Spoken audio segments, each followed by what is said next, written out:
Good evening and welcome to a special edition of the Cover One Roundup. I am your host, David Fox. With me, as usual, is my co-host, UberHansen, and we are here live to talk about the Buffalo Bills right before kickoff. We have a special kickoff tonight at 7:30, if I'm reading correctly, because like some places are like 7:15 is when the program starts, but then it's like 7:30 is it's who knows. NFL scheduling is a mess, but regardless, that's what we're here to talk about tonight.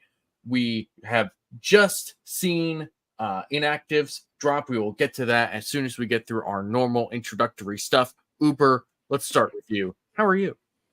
Yeah, Bills football. I had to wait, since last Thursday? Like, it's been long enough. I'm ready for kickoff right now.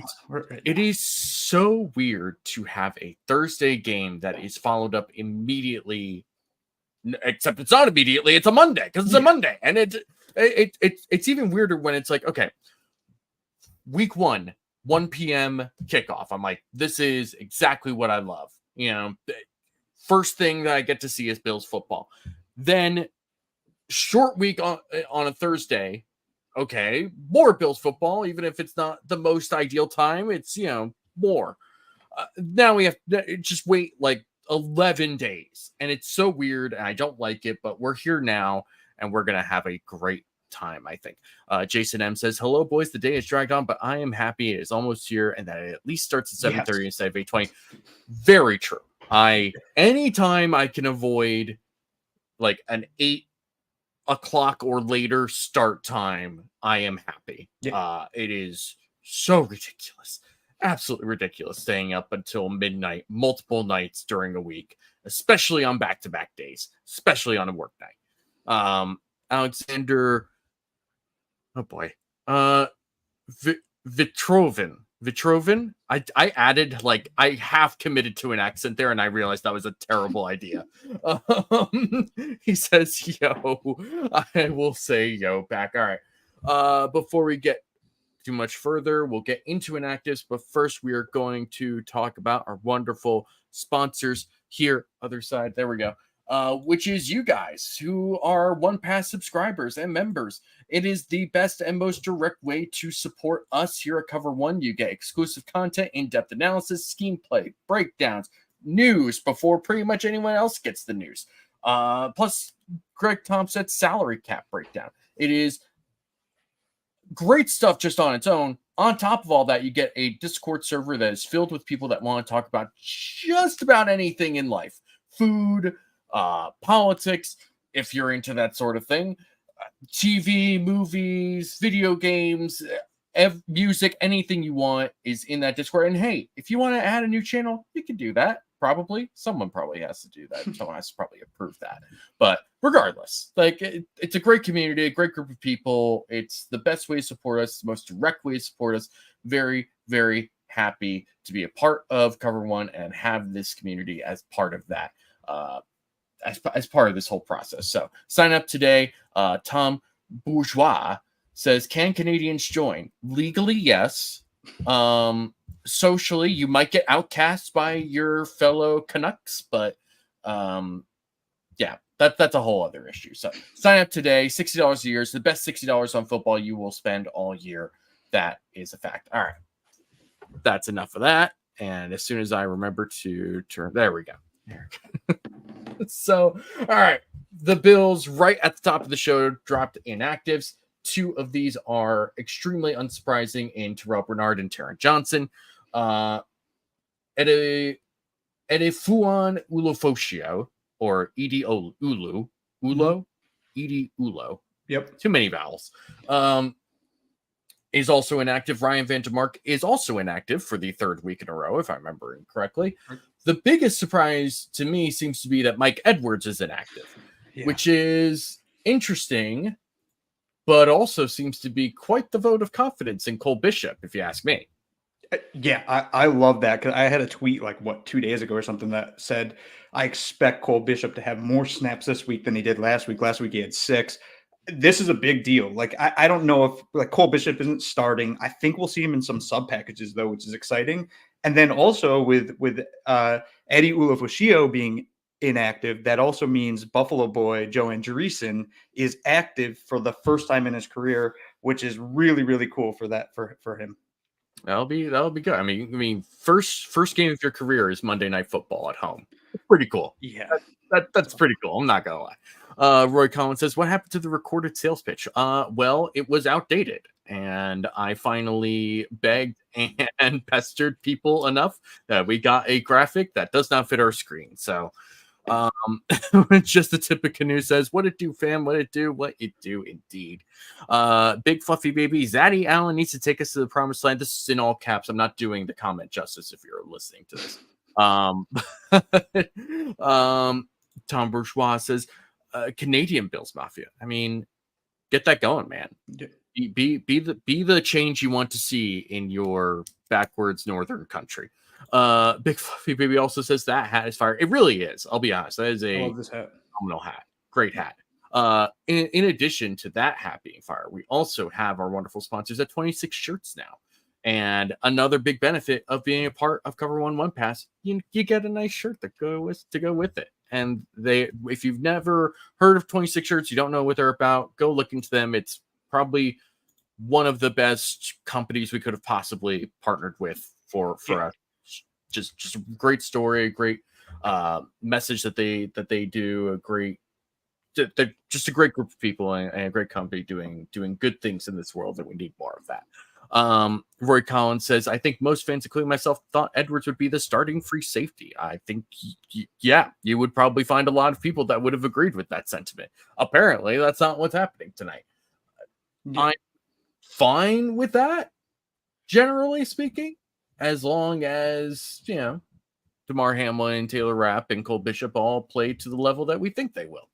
And I think that some people get all, bent out of shape about DeMar Hamlin and blah, blah, blah. DeMar Hamlin's a perfectly fine safety, and through 2 weeks, the Bills have been fine on the back end. So, yeah, they've held opponents to very few explosive plays, too. So the safety's clearly doing their job. And DeMar Hamlin outright earned the starting gig in camp. The injuries probably helped, but he did enough where the Bills said, when these guys are healthy, we're fine rolling with DeMar Hamlin. Cole Bishop, I still think at some point, maybe even this season, takes that role from DeMar Hamlin. But at least for now, DeMar Hamlin and Taylor Rapp have been perfectly adequate, if not better than that, through the first 2 weeks. Yeah. Jags inactives are going to include safety Darnell Savage, tight end Evan Ingram, defensive end Miles Cole, offensive lineman Javon Foster, offensive lineman Cole Van Lanen, defensive tackles Esizi Otomiwo and Jordan Jefferson. Darnell Savage and Evan Ingram were ruled out pretty early on in the process, so there's no real surprises here, and the rest of the people here are not recognizable enough for me to really care about whether or not they're playing in this game. So it is what it is.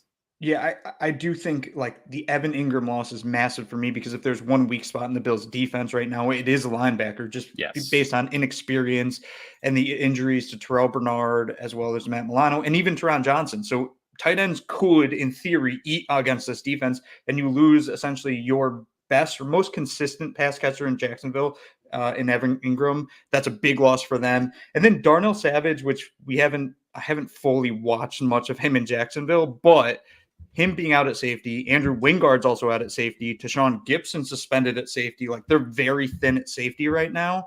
And Tyson Campbell, their really, really good corner, also being out on injured reserve. Their secondary is in a little bit of disarray to some extent. And that bodes very well for a player like Josh Allen in a game like this. It really does. And when you look at sort of the state of, you have it here in the notes, right? Wingard and Campbell obviously being out. If we're looking for potentially a game where the Bills' passing attack starts to kind of come together and get into rhythm, it's potential that it's this game. There's still some tricky parts here. I don't know if you want to talk about the Jags defense first or Jags offense first. We could start with the Jags defense since we're already talking about it. Let's go there. So on defense, the biggest thing, at least that I can see, that would give me pause for this game is just that whole front seven, right? Between Josh Hines-Allen and Trayvon Walker, Eric Armstead, Roy Robertson Harris, Devon Hamilton. There's some really good players on this defensive line. I wouldn't outside of Josh Hines Allen, I don't know if I would call any of them like high-end threats. Eric Armstead is certainly a very good player when he plays. So his is more of an injury thing, and that's a tough thing to deal with. But at the linebacker position, I mean, this is a good group, and it starts with Foye Oluokun, who is just, I mean, incredible. When you look up tackling machine, it's just a picture of Foye Oluokun. Yeah, he's phenomenal, and just far too many people in NFL circles either don't know that this guy exists, or he just never gets talked about. Like, you have your Fred Warners, your Roquan Smiths, like those players talked about constantly for good reason. But Foye Oluokun is phenomenal. He's essentially led the NFL in tackles the past 3 years, whether that be combined or solo. He's literally a tackling machine, and he can also get up to the line and make tackles close to the line of scrimmage. He's not just picking up tackles down the field. He's an absolute force. He started in Atlanta, I think, is where he kind of first shined. He had, in I think his 3rd year, suddenly he just burst onto the scene, and people are like, wait, who's this guy? Jacksonville goes out and gets him, and now has a stud at linebacker to go alongside Devin Lloyd, who's also a solid linebacker. Like, on their defense, Josh Hines Allen, clearly their best player. He's a game wrecker style player, right? Like, he can do things similar to a TJ Watt when it comes to pass rush, for instance. And we've seen what he's done to our Josh Allen in the past. I guess 2, 3, 4 years ago when he had that weird game with the interception, the forced fumble, etc. But their linebackers, to me, are their single best position group, and it gives me pause when it comes to the Bills' running game, when it comes to the Bills trying to feed tight ends, when it comes to the Bills trying to feed running backs out of the backfield, because their linebackers are so good that I don't know if I want to play around with them a little bit too much. Yeah, it's going to be interesting to see how they balance the offense tonight, because last week it was very heavy on the run game because of Miami's inability to stop the run game because of and that showed in week 1 against Jacksonville, where the Jags were running duo super effectively in the first half and just didn't do it in the second half for whatever godforsaken reason. And then, you look into this game and you look at the talent that they have up front and you say, okay, how much do you want to hammer the run game, and how much do you just want to work play action off of this? Because I think that's going to be the main thing, is trying to get these linebackers in particular to just pause and think, even for a second or half a second. Just try and get them out of position a little bit. Get your underneath guys, whether that's Kincaid or Khalil Shakir, get them involved early, and then see if you can test them on the boundary with the injuries that they have in the secondary. See if you can take some deep shots. Maybe you get Curtis Samuel deep. Maybe you get Keon Coleman on a fade or something. This is more of what I'm expecting to have happen. Yeah. I don't know if that's necessarily going to happen because it's football, and sometimes Andy Dalton comes in week 3 and shows that your offense can be functional. Yeah. So I don't really know, but my initial feeling is just that they'll go more with a more passing forward approach to try and attack an injured and banged up secondary, rather than trying to attack the teeth of the defense with the run game, even though the run game has been successful for the Bills a lot to start. Yeah. I think it's really the antithesis of the Dolphins game, because to some extent against the Dolphins, I didn't want to mess around with Jalen Ramsey and Kendall Fuller and Javon Holland. Maybe throw at Jordan Poyer a little bit, but those other 3 guys, no, stay away from them. They're very, very good. Wanted to run on them because the box was so weak. Like, they weren't a great run defensive line. They weren't actually great at linebacker either. Like, Jordan Brooks is a solid player, but they were a team you run on. And you look at the Jags, and it's the exact opposite. I look at this, and I'm like, I don't want to run into Foye. I don't want to run into Devin Lloyd. I don't want anyone near Josh Hines Allen. I want to test those corners, whether it be the boundary corners or their nickel corners, and even the safeties as well, because they are banged up at safeties. They still have solid safeties, and Antonio Johnson, for instance, has some interesting upside. Andre Sisco is a solid player, but they don't have the guys that they want out there, and that's what you go and attack, whether it's the corners or the safety. So it should be pass heavy, but who knows? Joe Brady seems to find weaknesses in defense, and maybe he can find a weakness with the run game, and we just see another big James Cook game. That's quite possible. Yeah.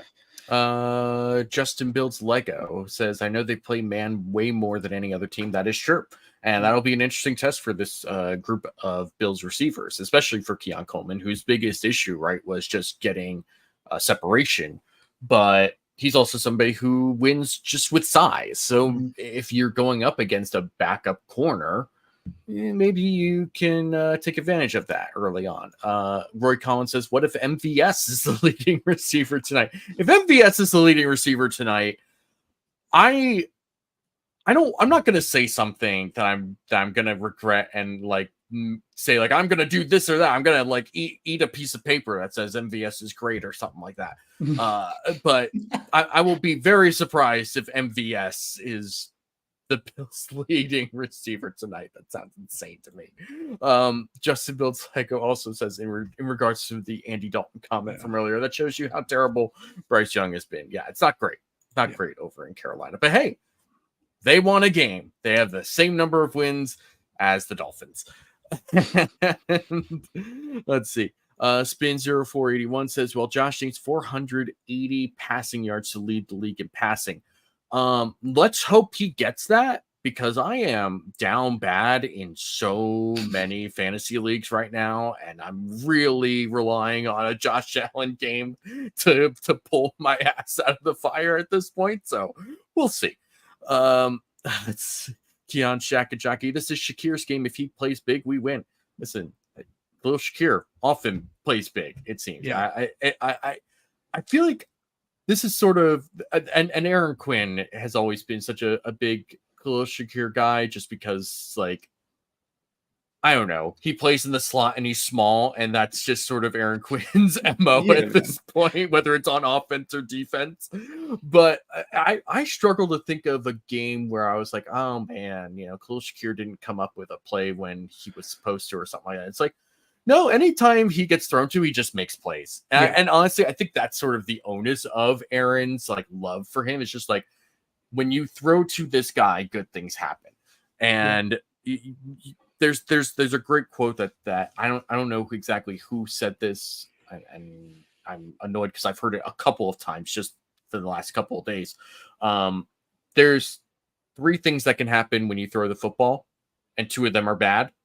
I feel like when you throw to Khalil Shakir, though, most of the time it's that one good thing that happens. Yeah. So I'm always excited to see Khalil Shakir play, and more often than not, he comes through with something, some big play or another. Just the Tip Canoe says Ray Davis breakout game, all for that as well. He got some good carries. He had like a drive last week where he got like 3 carries in a row or something like that. He's just got that super physical running style, and maybe you lean on him a little bit early, kind of test the strength and the physicality of the Jags defense. Maybe I'm also probably overthinking things.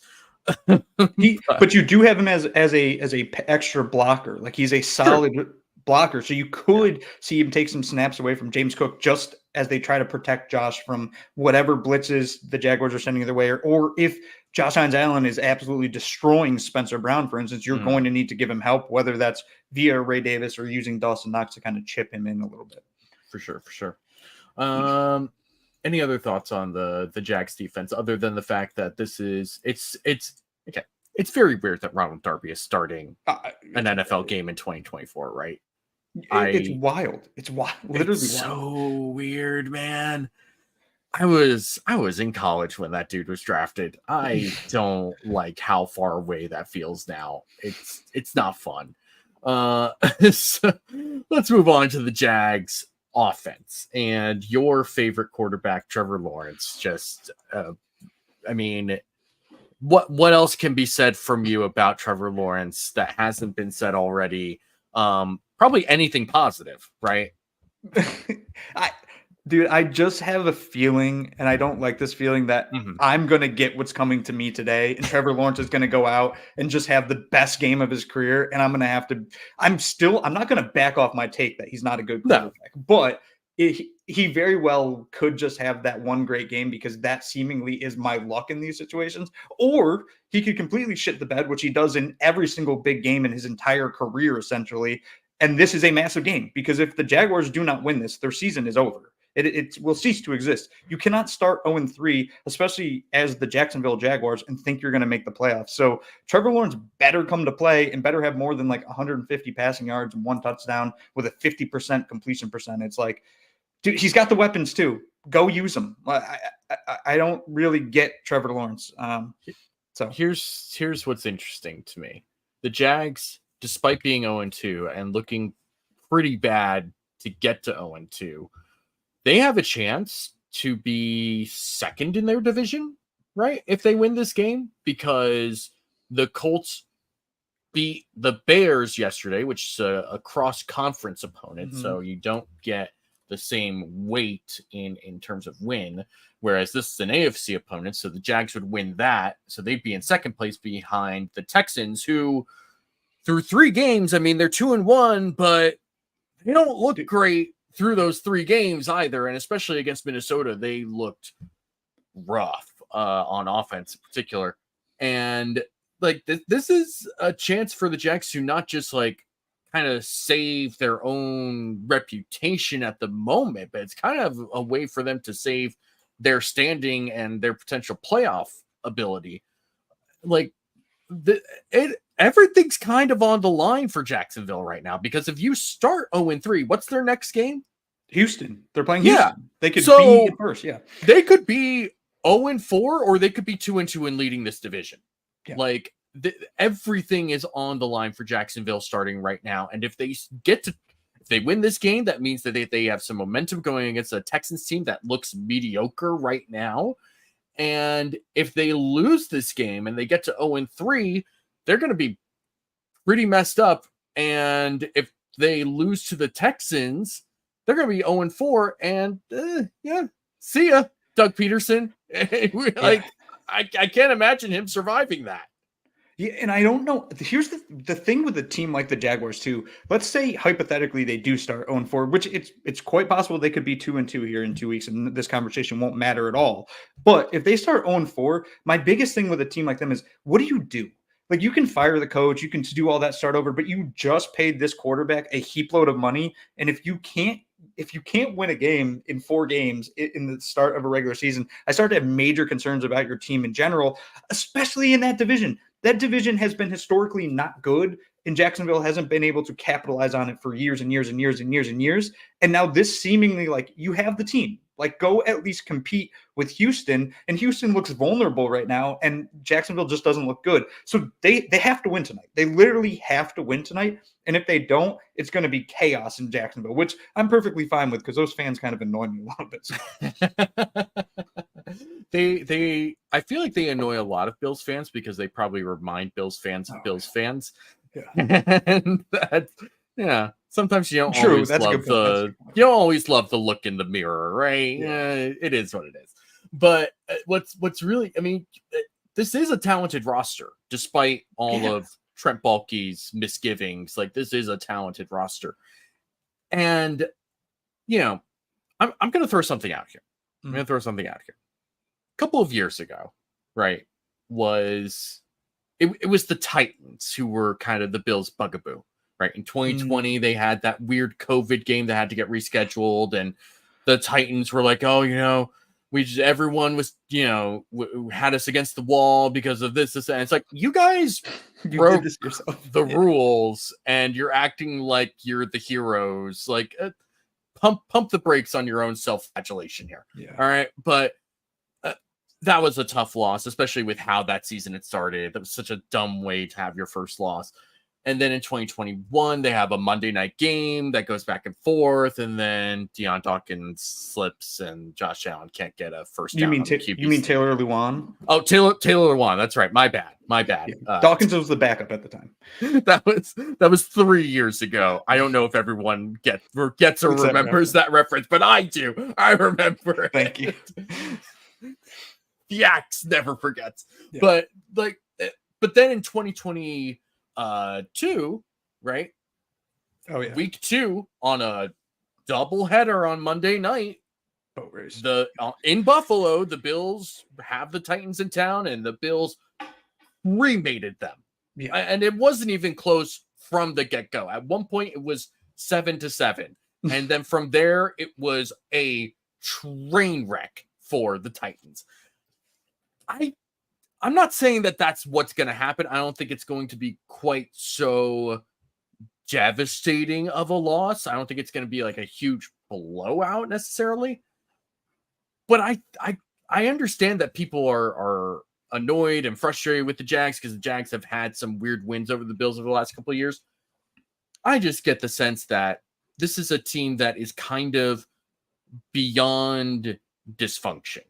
Yeah. And with the Bills at home on extra rest, and it would be very, very difficult for the Bills to lose this game. Really, the only way in my mind for the Bills to lose this game is if the Bills lose this game for themselves.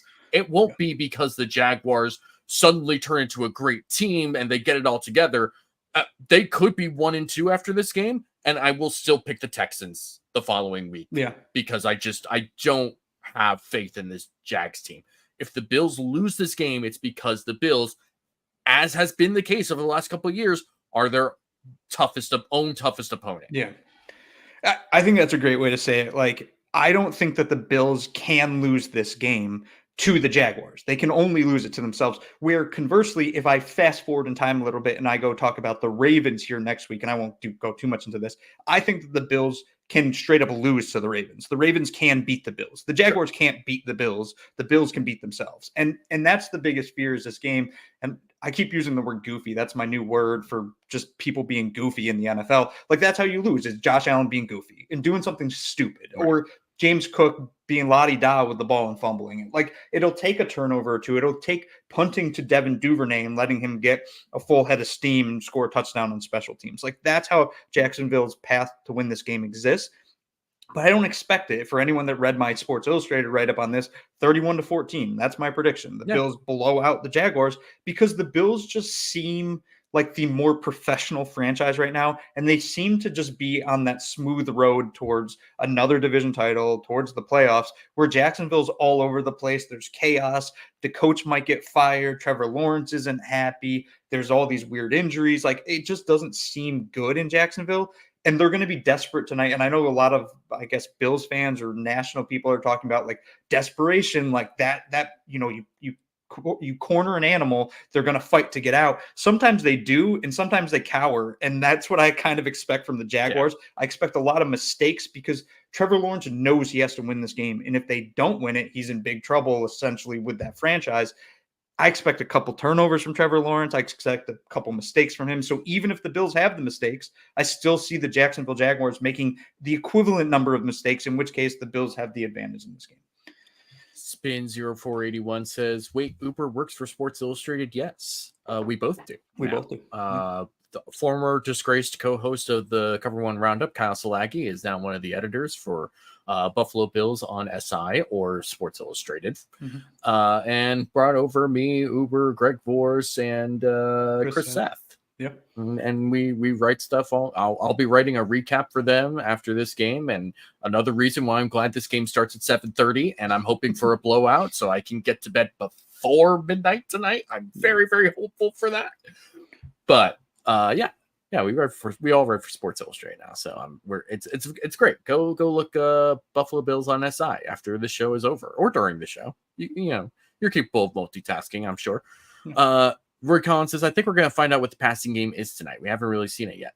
I think that in the Cardinals game, when they really had to lean on the pass game to come back from that deficit early on, you saw some of it. It's not going to be crazy. It's not going to be like, bombs away. It's going to be kind of methodical. It's going to be smart. It's going to be calculated. Yeah, I think that this is going to be... But I do agree. I think that we will sort of see potentially what the full extent of this passing game could be, assuming that they kind of see things the way we do, in that like maybe don't attack with the run game right off the bat and try and challenge the secondary early on. So we'll see. Justin Bills Lego says, I think Cade has a good game. Ralph Wilson Sr. from the grave says Edwards out, Bishop in, according to the CBS affiliate. Also, according to official team inactive reports. So, yeah.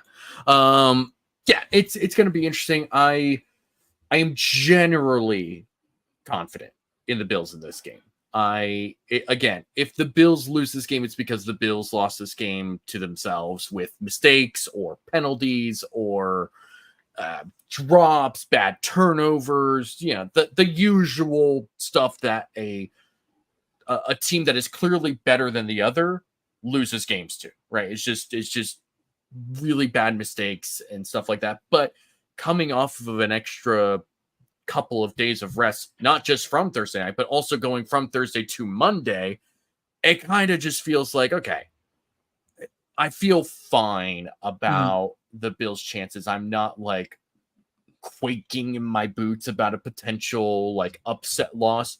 Yeah. It could happen. I just don't think it's the most realistic scenario to have happen this week.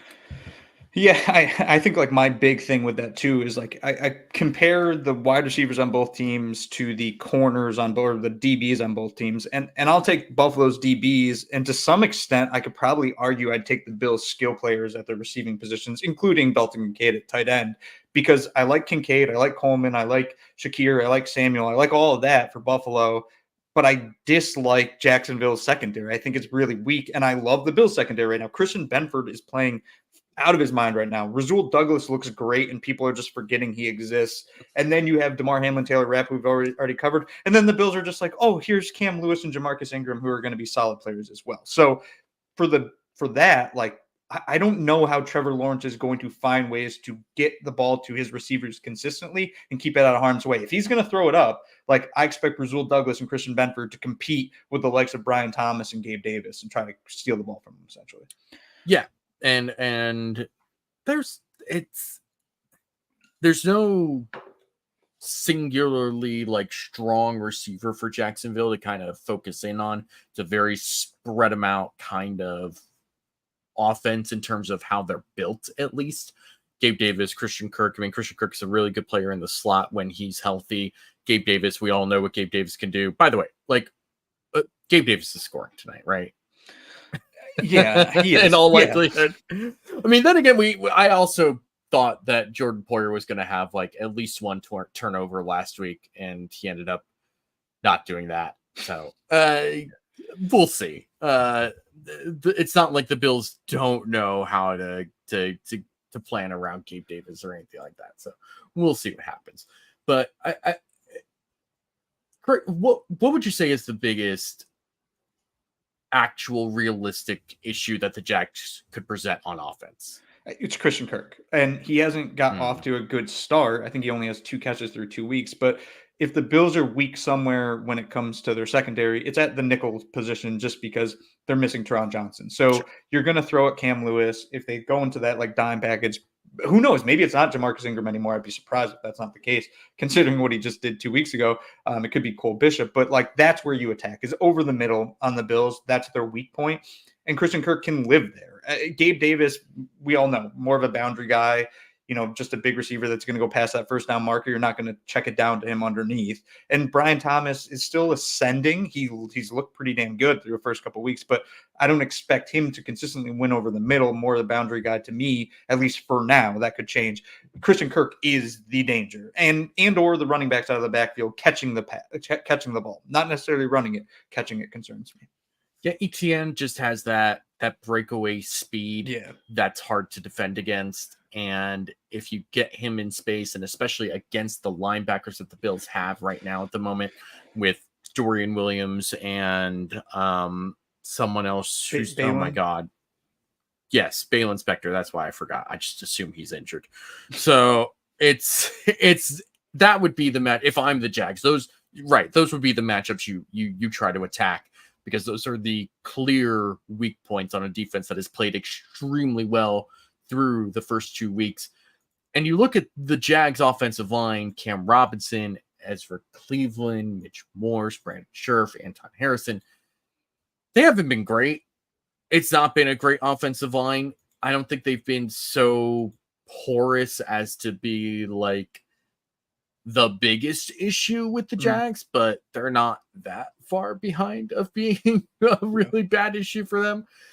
None of these guys are all that great. I love Mitch Morse, but there are certain limitations to him, especially as a run blocker, right? We've seen that before. If you get him out in space and pulling, like that's where he really lives in a similar, though certainly not identical way to Jason Kelce, right? Like I can't remember if it was the preview to the first game that the Eagles had this year, but when Bill Belichick and Matt Patricia were doing their show for Underdog Fantasy, and they're talking to Jason Kelce, and Jason's just like, yeah, just get me to pull. Like that's all I want to do. Just because I don't want to be in the middle and against these really big dudes that are like 40 pounds heavier than I am. Just get me out in space and pulling. And Belichick would just be like, there are times when we would have a receiver and we'd say we have to take this guy away. We have to take this receiver away. With you, when we played against the Eagles, it was don't let Kelce pull. Don't let him pull. And then he would still pull because he's Jason Kelce. It's really interesting.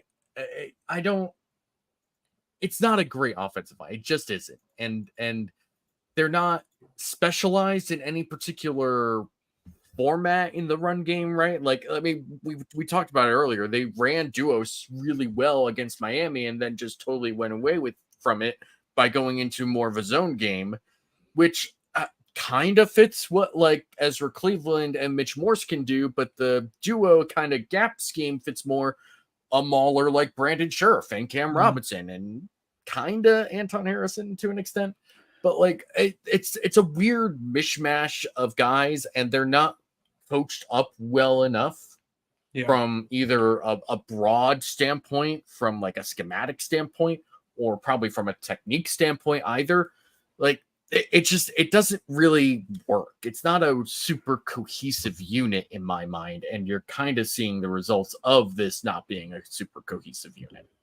Yeah, it seemed like Jacksonville, the strategy on paper that they used to build this offensive line made sense to me because there was a lot of players I almost wanted here. Like Brandon Scherf, when he was a free agent, I was like, the Bills need to sign him. Like they need to sign him. I need Brandon Scherf on the Bills. And they didn't. Jacksonville did. But he's kind of not lived up to expectations.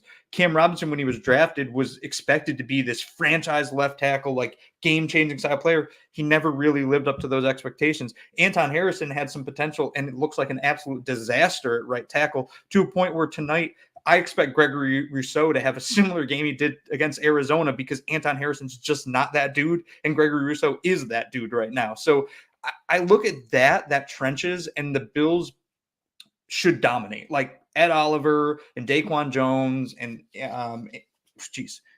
Anton Johnson. What's it? Antonio Johnson? Come on, you got this. I've lost it. I've completely lost it. Well, whatever. Oh, you said Daquan Jones. Yes. You said Greg Rousseau. Antonio Johnson? Are you thinking of Ed Oliver? No, backup defensive tackle. Backup defensive tackle. Austin Johnson. Yeah. Oh my God, Austin Johnson. I apologize. Antonio Johnson. Jeez. I expect the Bills' defensive line to absolutely destroy the Jaguars' offensive line, and to that extent, it puts Trevor Lawrence in a situation where he's going to have to run. He's going to panic. He'll make mistakes, and then that run game, like you mentioned, Travis Etienne, who's really fun in space, but he has to get to space. And I don't know if he's going to be able to with what the Bills can do up front against that offensive line, which, like you said, it's not the worst offensive line in football, but it's sure as hell not great. Well, and even if you acknowledge the fact that the Bills' clear weakness right now is at the second level with backups playing at the nickel and both linebacker spots, both of those linebackers can do one thing, and it's come downhill and attack the run. Yeah. So I'm not super concerned about that aspect of it. Is it a place where they could do it? Sure. I mean, we saw Raheem Mostert get a bunch of runs, but I think that was also kind of dependent on McDermott and Babbage's game plan against the Dolphins, which is much more focused on taking away big plays to Jalen Waddle and Tyreek Hill than it is worrying about Raheem Mostert, or who didn't play, obviously. And now I can't. Devon Achane. Boy, you got that. Names are not coming tonight, man. It's rough for names tonight. But yeah, it's tough. It's going to be tough for the Jags to effectively run the ball, I think, because I think the Bills look at their passing attack, the Jags passing attack, and they're like, we don't need to game plan for this in the same way we have to game plan for Tyreek Hill and Jalen Waddle. We can set Benford against like Brian Thomas Jr., who's a rookie and a bit of a raw rookie, even if he's a very athletic rookie. You can put Rasul Douglas against Gabe Davis and just or vice versa, quite frankly. I mean, I feel comfortable with either of those corners against either of those receivers. And Christian Kirk against Cam Lewis, I don't love that. But if you are just aware, as with the safeties being over top, right? If you're just like able to have that part, like I'm not super concerned about that. So I think the Bills are going to kind of key in on the Jags run game more than they did the Dolphins in the previous week. And I think you'll see kind of the results of that. Yeah, I think the first 2 weeks, the Bills played two opponents that had some unique threats on the offensive side of the ball. In Arizona, you had to contend with Kyler Murray's legs. Like, that is something you had to focus on, and that changes the way you play defense holistically. Against the Dolphins, like you said, Tyreek Hill and Jalen Waddle are game wreckers, and you have to stop them. So you have to key on that and then give up things in other areas on offense. Against the Jaguars, I look at this team, I'm like, where are we keying? Like, we don't have to key anywhere. There's nothing we particularly have to concern ourselves with, which there's some good and some bad to that. The good is you can kind of just play defense. The bad is you don't have one thing you can take away because you don't really have one thing you need to take away. Similar to style to the Bills offense almost, right? Like, there's no one player you need to take away from this team. The one player you want to is Josh Allen, but you cannot take him away because it's impossible to just take away a quarterback of his caliber. So for the Jaguars offense, there's ways that they can win. There's ways they can move the ball down the field. I expect them to put together at least a couple drives this game, but there's no single thing that they do where I'm like, oh no, that is terrifying to me. Tyreek Hill is that thing. Like, Tyreek Hill will forever terrify me, no matter how well the Bills tend to play against him, at least in the regular season. So Jacksonville's offense tonight, it'll be interesting to see how the Bills attack it, knowing that there's nothing in particular that scares them. Yeah, and I think that because there's nothing in particular that you feel super strongly about offensively, I think at that point, that means you try to take away the run game so that they can't run play action off of it. Yeah. And so if you have a lead as the Bills, they have to pass, and they can't even use play action as part of that to try and bait your linebackers a little bit or anything. Like, force this team to be a drop back first offense, and you'll probably put the clamps on them, and it's going to be an uphill battle for them the entire night if you're able to do that, in all honesty. Let's see. Justin Builds Lego says the defensive line should do well again, or do well then. Ralph Wilson Sr. says Buffalo Joe getting a game jersey tonight. Special teams could be a treat for a change. Hey, if Buffalo Joe makes a tackle on special teams, that place is going to go wild. I guarantee you. Dude. Yes. That'd be so cool. Just the tip of canoe says, I think Epinesa is due for a sack and a batted ball tonight. I like that prediction. I'll be honest. I kind of like that. A batted ball, I feel very confident in. A sack would be nice, but we'll see. Spin 0481 says Smoot is playing. He had a good preseason. He did have a good preseason, and he's a former Jaguar. This is a bit of a, I don't want to say revenge game because he was there for a while, but you know he's going to be pretty fired up for this game. I guarantee he'll be fired up if nothing else. Any other sort of loose thoughts rattling around in your brain, Uber? About the game specifically. Yeah, because there's a lot of other weird thoughts in my head. I think like we've spent a lot of time basically detailing like how big of an advantage we think the Bills have almost all over the place, and that the Bills should win this game. Just reiterating a point we both also made kind of in passing, like the Bills could lose this game. Like, that is possible. Sure. It wouldn't, I think it would, it wouldn't shock me. Like, I'm not going to use the word shock. It would surprise me a little bit just because I think that the Bills are just more poised this season, where I don't see them losing a game like this. And this game is important to the Bills because of their next 3 games against the Ravens, against the Texans, against the Jets, all away. If you can build a 3-0 cushion going into that stretch, You could leave that stretch 3-3 and you'll still be okay. I don't expect them to lose those next 3 games, but winning tonight gives me a lot more confidence in saying, like, you could lose to 2 of those teams. You could even lose to 3. And I'd say, Bills are still a good team. They'll still find a way to win this division and make the playoffs. This is pretty much exactly what Justin Builds Lego said earlier. We have 3 road games after this, so getting to 3-0 would be nice to have a cushion. It's sure, and especially with the Ravens winning, although almost giving that game away against Dallas yesterday. The Ravens are certainly a talented team. They're a tough team. They're also a beatable team, as we've seen through the first 3 weeks. So, but they're going to be looking at this game and they're going to be fired up coming next week. Is that another primetime game, by the way? Sunday, 8:20. Yeah. Yeah. What are we doing? 3 primetime games in the first 4 weeks. I bamboozled myself with that first game being at 1:00 and being like, this is so nice. And then just like, oh my gosh, Thursday night, Monday night, Sunday night. I don't like this. No. I can't stand it. I understand I understand I'm the problem, and because I'm an old man and I work, God forbid, but like it's such a pain. I can't do these late games this often. This early, like 3 weeks in a row is too much. At least 7:30. Sure. Tonight we at least get 7:30, which is nice, but I don't like this, man. It's not fun. I just want 1:00 games to be the norm. I want 1:00 to be the prime time. Somebody said that this week. I forget who said that. Somebody definitely said that this week in the NFL. Yeah. It might have been a Ravens player, actually.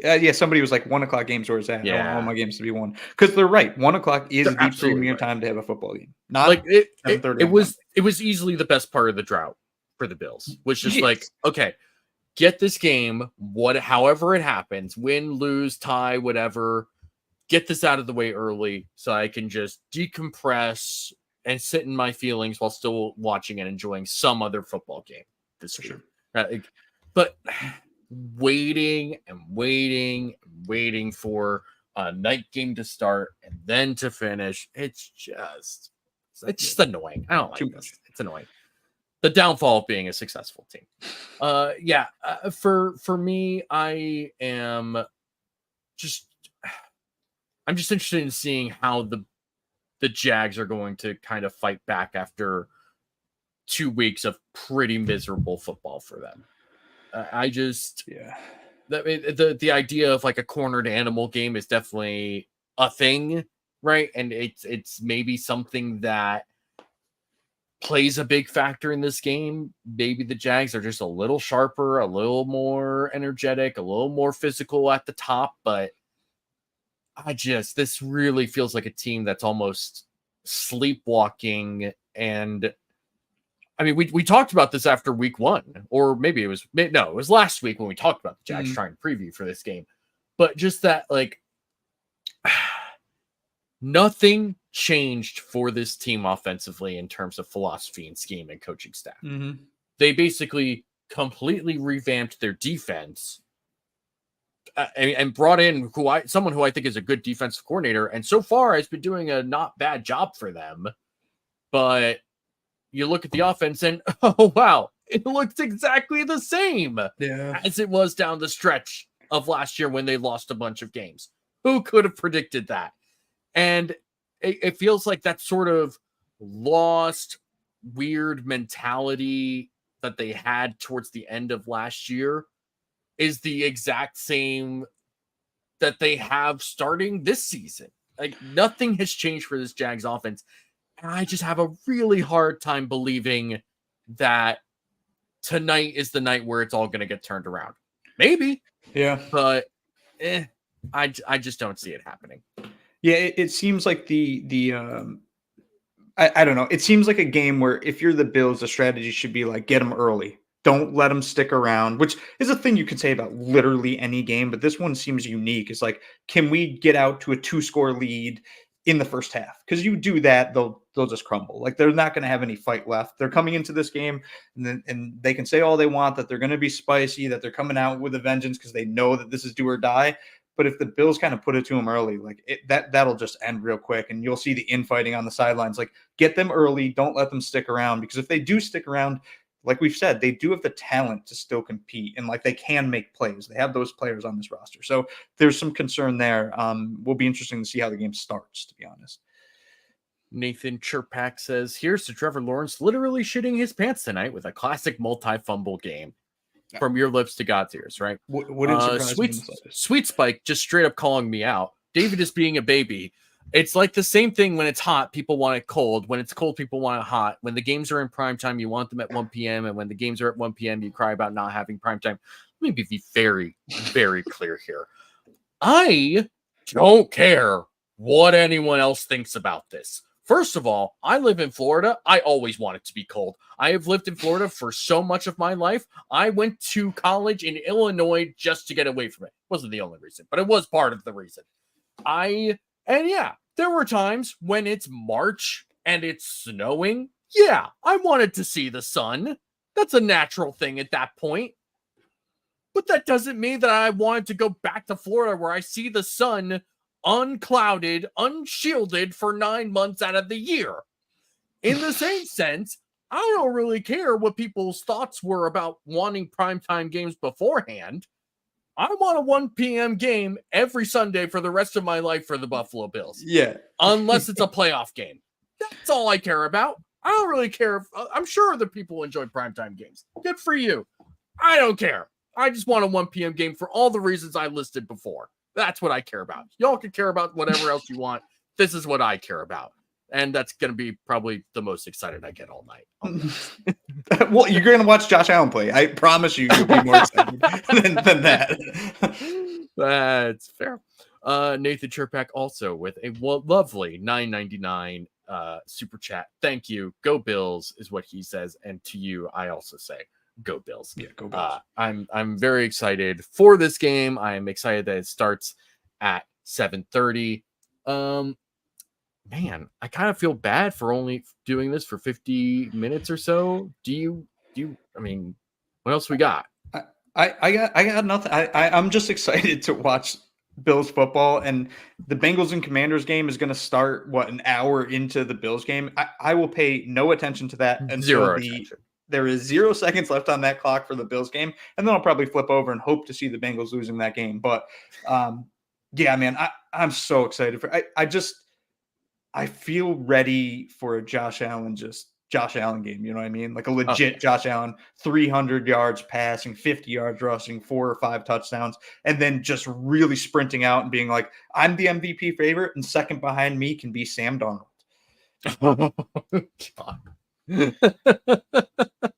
All right, you know what? We're gonna fluff this because it's my show and I'm gonna choose to do that. Okay.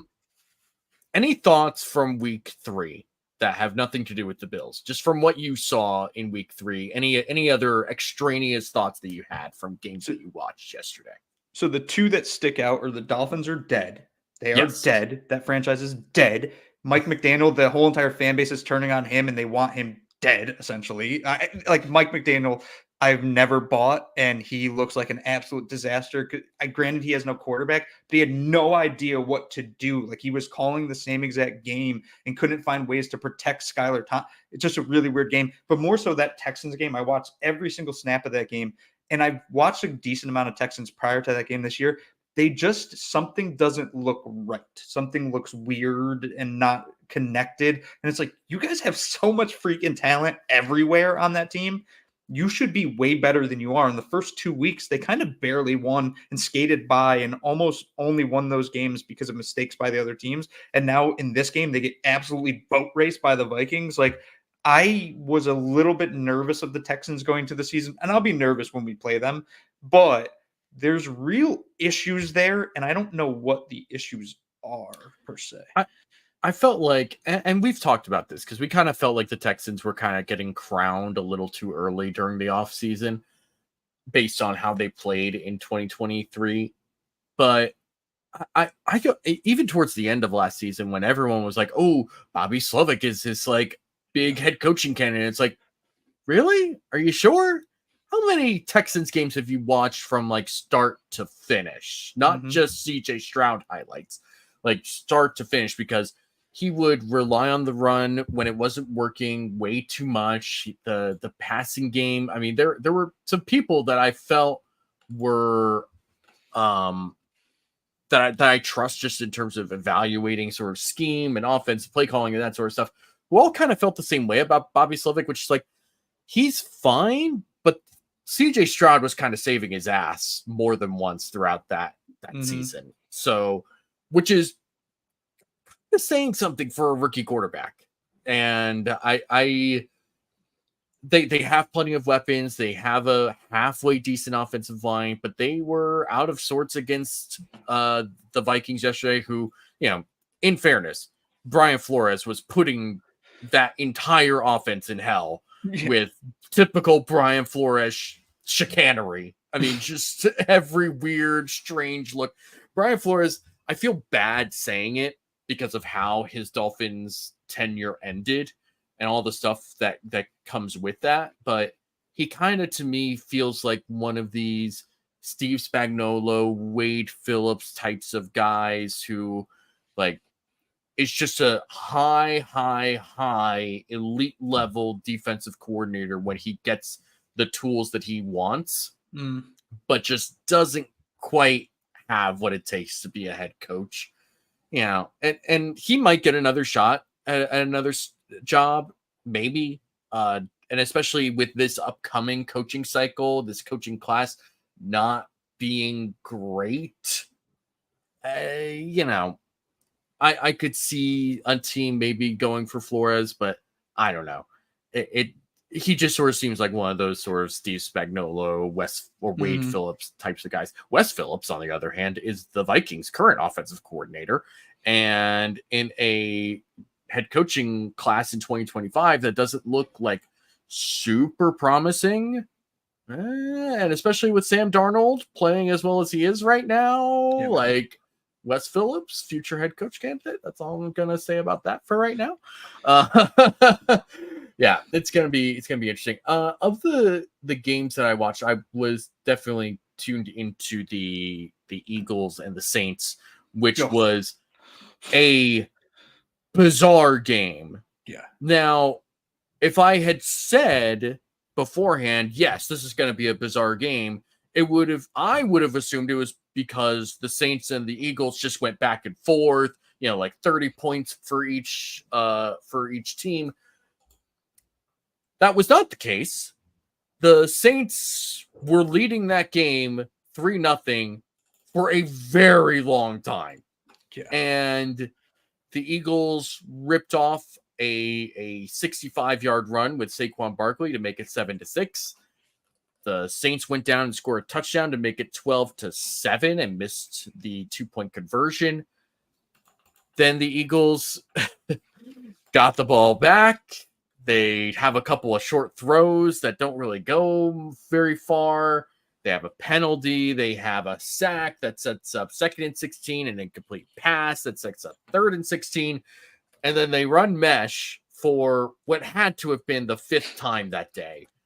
And 3 Saints players collide all into each other on this play. And Dallas Goedert is so wide open that there's no one within like 20 yards of him while he's running down the field for 30 straight yards.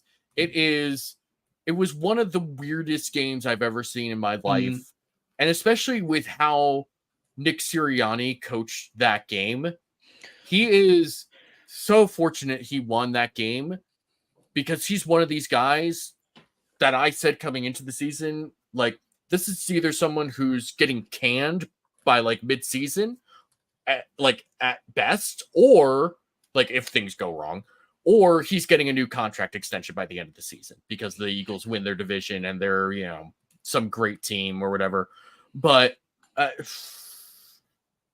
he was going for 4th down decisions that simply did not have any cohesion or thought process behind them. And then when he decides to kick a field goal, it's a 60-yard field goal attempt. And I understand Jake Elliott can kick a long field goal. We've seen him do that, both as an Eagles fan and as a Bills fan. I've seen Jake Elliott do that. And it's indoors, right? I get that. I understand kind of that thought process. Why is that the only field goal attempt that you tried?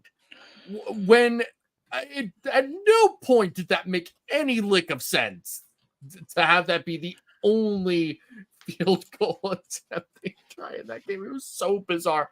And, credit to the Eagles defense, which played super well, especially after giving away that game against the Falcons the week before. True. They made a clear effort. They played a lot of 5-man fronts, sometimes 6-man fronts, to just say, we're going to stop Alvin Kamara, and we'll see if Derek Carr can do something about that.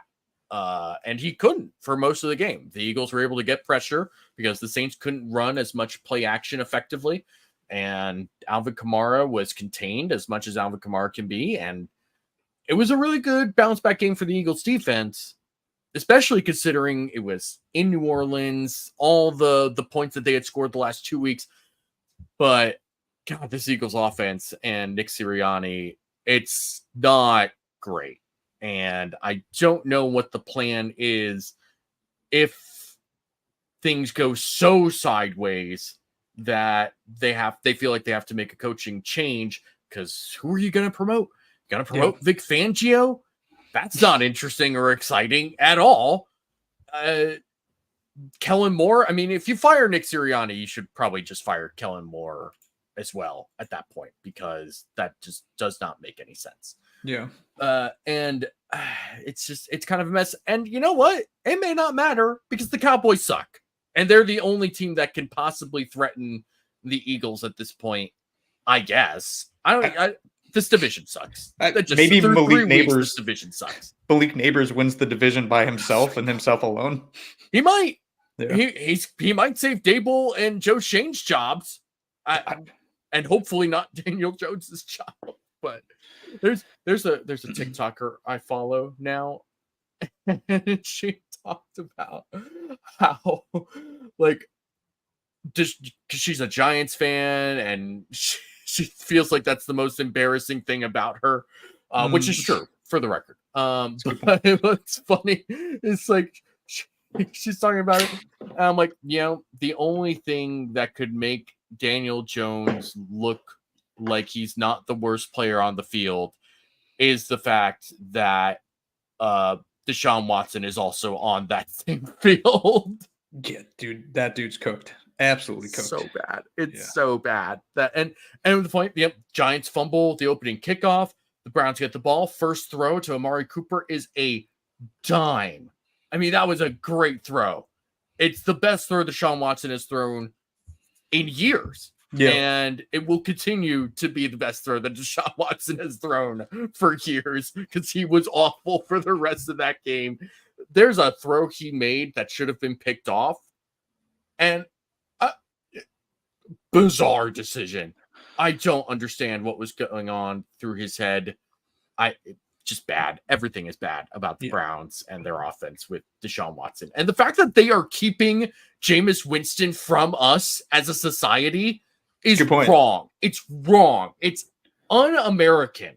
Should be a crime. It is a crime. Yeah. The Jameis Winston in this offense sounds like a treat and a half, and we're forced to watch this serial rapist just piss away millions of dollars because he's that bad. Yeah. I despise it. I despise that entire situation here. Anyway, I think we're good. Unless any other last minute thoughts? No, we're good. 3-0. Let's get to 3-0. 3-0. Maintain our lead as the number 1 seed in the AFC at least through 3 weeks. Yes, 3-0. Get the Bills to 3-0. We'll be so happy if we can just get to this point. Thank you all for joining us tonight on this very special edition of the Cover One Roundup. If you enjoyed this show, hit the like on your way out. Send this to your friends, enemies, lovers, and neighbors if they also want to do a quick pregame of this game. Also, hit subscribe to the Cover One YouTube channel. Hit subscribe to Cover One Fantasy. If you had listened to Cover One Fantasy earlier this week, you would have picked up Jawan Jennings, and you probably would be winning your fantasy game right now, because Jawan Jennings had 3 touchdowns and he was available in a couple of leagues of mine. And I said, nah, I'm not going to do that this week. And I like Jawan Jennings and I made a terrible decision. But that's neither here nor there. Chris Chuse does a great job with Cover One Fantasy. He is one of the only fantasy people I will actually listen to and respect, because I know the work that he puts in, and it's a ton of work, and he does a great job. Subscribe to his channel, subscribe to this channel. Joe DeRosa of Under Review will be with you tomorrow night to basically recap this game and also preview next week's game against the Ravens. You also have the post-game show with Greg and Aaron coming up after this game concludes. You also have their show on Wednesday. You have Sky's coverage. You've got the film room. You've got all sorts of fun stuff throughout this week. It's a great time. Stay tuned to Cover One as we do different things. Join Cover One Pass to be a part of the community that we have built here. You can even hop into the game day thread that's on there, and it's way better than Twitter. I'll tell you that right now. Yeah. And you also get entered into fun giveaways. You get shirts. Best $60 you'll spend on football all season. I fully and wholeheartedly believe that. So, Uber, where can the people find you? They can find me at UberHansen on Twitter. I'm sure I'll be tweeting a lot during tonight's game, and then have rooting interest dropping Wednesday on Twitter and Reddit, and then a preview of the Ravens game dropping on Friday on si.com/NFL/Bills. You can find me at DFAUXY on Twitter. This is going to be another game where I do a recap, so you can find me at Buffalo Bills on SI after this game is over with that. So hopefully you get to read that. You get to read Uber's articles. You get to read everyone's articles as part of this, especially Greg and Chris and Uber and I. We all have been very fortunate to be a part of this particular group and be able to just bring our written work back to a different area. So thank you all for joining us tonight. Go Bills. We will see you all next week and hopefully get a Bills win tonight.